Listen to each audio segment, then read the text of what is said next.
साथियों नमस्कार। हिंदी एकेडमी में आपका बहुत बहुत स्वागत है। आइए टाइम न गंवाते हुए पहला प्रश्न करते हैं। पृथ्वीराज रासो के लघु रूपांतरण में छंदों की संख्या है 3500 छंद, 3000 छंद, 2500 छंद या 2000 छंद। तो इसमें छंदों की संख्या है 3500। नागरी प्रचारणी सभा ने पृथ्वीराज रासो के 4 संस्करण निकाले हैं, जिनमें से ये तीसरे नंबर का है। दूसरा प्रश्न है हमारा, निम्न में से पृथ्वीराज रासो को अर्धप्रमाणिक मानने वाले विद्वान हैं। हजारी प्रसाद द्विवेदी, शुक्ला जी, डॉक्टर राम कुमार वर्मा या डॉक्टर वूलर। तो इसका सही उत्तर है हमारा हजारी प्रसाद द्विवेदी। ये पृथ्वीराज रासो को अर्धप्रमाणिक मानते हैं, आधा प्रमाणिक आधा अप्रमाणिक। और शुक्ला जी और डॉक्टर राम कुमार वर्मा, डॉक्टर वूलर बिल्कुल अप्रमाणिक मानते हैं। तीसरा प्रश्न है हमारा, माता प्रसाद गुप्त ने निम्न पंक्तियां किसके विषय में कही हैं। पंक्तियां हैं, यह एक अत्यंत सरस साहित्यिक कृति है और आधुनिक भारतीय आर्य भाषा साहित्य के आदिकाल में बेजोड़ है। जयमयंक जस चंद्रिका के बारे में, ढोला मारू रात दोहा के बारे में, पृथ्वीराज रासो के बारे में या बसंत विलास के बारे में। तो ये पंक्तियां बसंत विलास के विषय में कही गई हैं और यह इसको आप मोस्ट इम्पोर्टेंट क्वेश्चंस में लगा सकते हैं। चौथा प्रश्न है हमारा, अमीर खुसरो को महाकवि या कवियों का राजकुमार की संज्ञा दी है, यानी कि किसने दी है। डॉक्टर राम कुमार वर्मा ने, शुक्ल जी ने, हजारी प्रसाद द्विवेदी ने या ईश्वरी प्रसाद गुप्त ने। तो अमीर खुसरो को महाकवि या कवियों का राजकुमार किसने कहा है, ईश्वरी प्रसाद गुप्त ने। यह भी IMP में लगा सकते हैं इसको। पांचवा प्रश्न है हमारा, विशाल हृदय के सूफी अमीर खुसरो शीर्षक ग्रंथ को किसने प्रकाशित करवाया। डॉक्टर सरला शुक्ला, कीर्ति चौधरी, सुमन राजे या गीता श्री। तो इसका सही उत्तर है हमारा डॉक्टर सरला शुक्ला। और प्रत्येक परीक्षा में अमीर खुसरो से 2-3 प्रश्न हमेशा आते हैं। छठा प्रश्न है हमारा, हिंदी साहित्य में विद्यापति श्रृंगार रस के सिद्धवाक कवि माने जाते हैं। यह कथन है बच्चन सिंह का, हजारी प्रसाद द्विवेदी का, हरप्रसाद शास्त्री का या शुक्ल जी का। तो ये इसका उत्तर है हमारा B, हजारी प्रसाद द्विवेदी। सातवां प्रश्न है हमारा, हिंदी साहित्य में कृष्ण गीति परंपरा का प्रवर्तन किसने किया। जयदेव ने, विद्यापति ने, सूरदास ने या चैतन्य महाप्रभु ने। तो इसका उत्तर है हमारा विद्यापति। कृष्ण गीति परंपरा का प्रवर्तन विद्यापति से ही माना जाता है। जितने भी प्रश्न हैं सारे इम्पोर्टेंट हैं। आठवां प्रश्न है हमारा, चैतन्य महाप्रभु किस कवि के पदों को गाते गाते भाव विभोर हो जाते थे।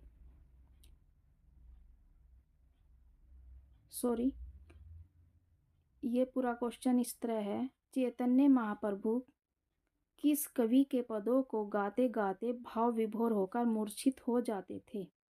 भाव विभोर होकर मूर्छित हो जाते थे। विद्यापति के पदों को, सूरदास के, जयदेव के या हित हरिवंश के। तो विद्यापति के पदों को गाते गाते भाव विभोर होकर मूर्छित हो जाते थे। कौन, चैतन्य महाप्रभु। मोस्ट में आप इसको लगा सकते हैं।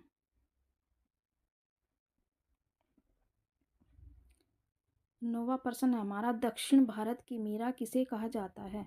दक्षिण भारत की मीरा महादेवी को कहा जाता है, अंडाल को कहा जाता है या मीरा को। तो ये कहा जाता है अंडाल को। अंडाल आलवर भक्तों में, आलवर भक्त कवियों में मिलती है। 10वां प्रश्न है हमारा, भक्ति के आदि आचार्य कौन माने जाते हैं। आदि आचार्य भी आ सकता है और आद्य आचार्य भी आ सकता है। आद्य, इनको आद्य आचार्य भी कहा जाता है। रामानंद को, राघवानंद को, रामानुजाचार्य को या कांचीपुरम को? तो इसका सही उत्तर है हमारा रामानुजाचार्य को भक्ति काल के आदि आचार्य या आद्य आचार्य कहा जाता है। 11वां प्रश्न है हमारा, पुष्टि मार्ग का आधार ग्रंथ कौन सा है? भगवत गीता, महाभारत, श्रीमद् भागवत गीता या रामायण? तो इसका उत्तर है हमारा श्रीमद् भागवत गीता। 12वां प्रश्न है हमारा, आदिकाल में खेलन कवि या पंचानन किसे कहा जाता है? चंद्रबरदाई को, विद्यापति को, पुष्पदंत को या जगनिक को? तो खेलन कवि या पंचानन किसे कहा जाता है? विद्यापति को। विद्यापति को मैथिल कोकिल भी कहा जाता है और अपरूप का कवि, अपरूप का कवि किसने कहा है? ये इनको कहा है बच्चन सिंह ने। विद्यापति को अपरूप का कवि किसने कहा है? बच्चन सिंह ने। 13वां प्रश्न है हमारा, संत नामदेव किस संप्रदाय में दीक्षित हुए? संत नामदेव रामावत संप्रदाय में, उदासी संप्रदाय में, वारकरी संप्रदाय में या इनमें से कोई नहीं? तो ये हुए थे वारकरी संप्रदाय में। 14वां प्रश्न है हमारा, किस शासक के समकालीन थे? कबीर दास किस शासक के समकालीन थे? अकबर के, बाबर के, सिकंदर लोधी के, औरंगजेब के? तो ये किसके समकालीन थे? सिकंदर लोधी के। और कहा जाता है कि कबीर परिचय में इन पर किए गए सिकंदर लोधी द्वारा अत्याचारों का वर्णन मिलता है, जो अनंता दास ने लिखी है कबीर परिचय में। 15वां प्रश्न है हमारा, कबीर दास की रचना रामायणी किस छंद में लिखी गई है? दोहा प्लस चौपाई मिश्रित छंद में, दोहा में, चौपाई में, सोरठा में? तो ये लिखी गई है दोहा प्लस चौपाई मिश्रित छंद में। इसका आंसर हुआ हमारा ए। और ये इनकी रचना है जो रहस्यात्मकता से भरी हुई है, मतलब इसमें रहस्यात्मकता मिलती है किसमें? रामायणी में। जैसे साखी में शिक्षाओं से संबंधित है। नोट है हमारा, हजारी प्रसाद द्विवेदी ने रामायणी को अप्रमाणिक माना है, यह है अप्रमाणिक।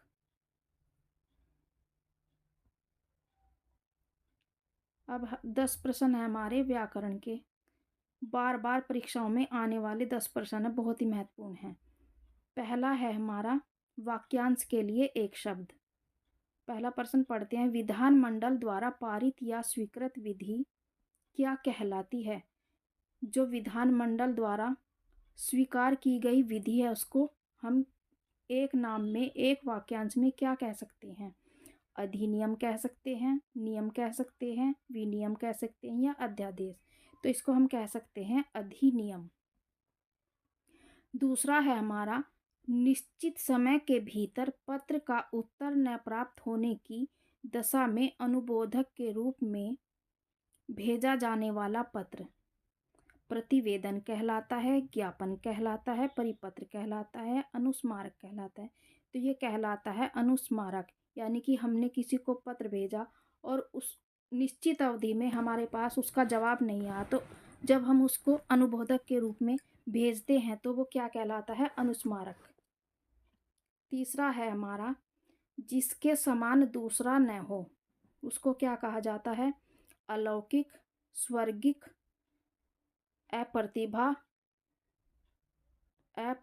अप्रीतम, अप्रतिम। इसका आंसर है अप्रतिम। शुद्ध वर्तनी का चयन कीजिए, अधोपतन, आधिपतन, अधःपतन या आधपतन? तो इसका उत्तर है हमारा अधःपतन। 5वां है हमारा, दो या दो से अधिक शब्दों से मिलकर बने हुए नए सार्थक शब्द को क्या कहते हैं?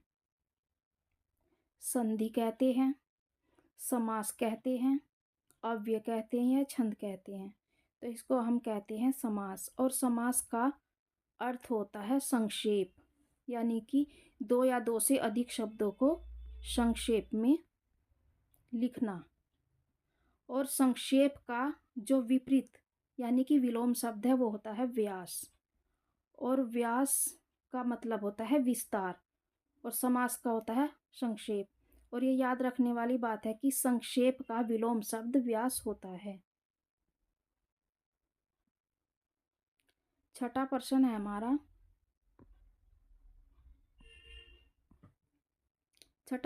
हमारा, निशाचर। निशाचर में कौन सा समास है? यह हमारा समास से है। अव्ययी भाव समास, क्रमधारय समास, द्विगु समास या बहुब्रीहि समास।